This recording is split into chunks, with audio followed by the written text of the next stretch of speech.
And here she is. This is kind of normal cat.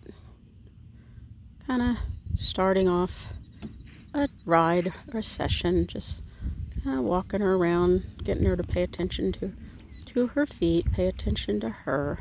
We're going to go back to early mornings or late evenings again, aren't we, kid?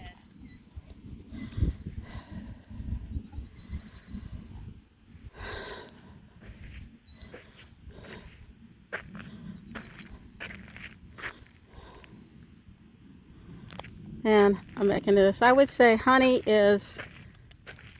she's 11-year-old Kentucky Mountain Saddle Horse. I'd say she's over 15.3, but maybe not quite 16 hands. Would you say that? I think she's just under 16. Just under 16 hands, and that's without shoes. But she's very solidly built.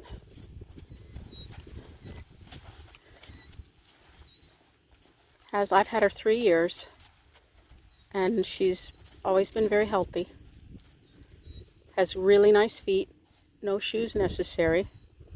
Suppose if we rode her on really rocky ground, we'd put boots on her, but